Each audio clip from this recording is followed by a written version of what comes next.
எத்தனையோ வாலிபர்கள் இன்னைக்கு என்ன படம் ரிலீஸ் ஆகுதுன்னு சினிமா தியேட்டர்ல எத்தனையோ பேர் போய் உட்கார்ந்துருக்காங்க, எத்தனையோ பேர் பார்க்லையும் பீச்லயும் போய் உட்கார்ந்துருக்கிறாங்க. ஆனா இத்தனை வாலிபர்கள் இருக்கும்போது நீ மட்டும் எப்படியாவது கர்த்தரை தேடணும். இல்லை எதுக்கு வந்தேன்னு எனக்கு தெரியல. நீ ஒருவேளை பல விஷயத்துக்கு கூட வந்திருக்கலாம். நீ நேசிக்கிற, நீ லவ் பண்ற ஒரு பொண்ணை பார்க்க வந்திருக்கலாம், ஒரு பையனை பார்க்க வந்திருக்கலாம், இல்ல உங்க அம்மா அப்பா வற்புறுத்தி இந்த இடத்துல அனுப்பி வச்சிருக்கலாம், எனக்கு தெரியாது.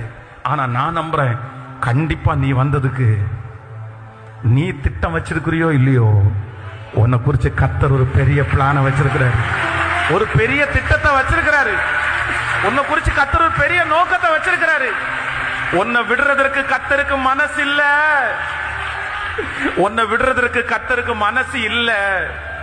இந்த ஜெபத்துல இந்த சத்தத்தை கேட்கிற நிறைய பேர் நீயே சொன்ன மகன், என்னை விட்டுருங்க ஆண்டவரே, என்னை விட்டுருங்க ஆண்டவரே, நான் யூஸ்லெஸ், நான் கீழ்ப்படியாதவன், என்னால முடியாது ஆண்டவரே.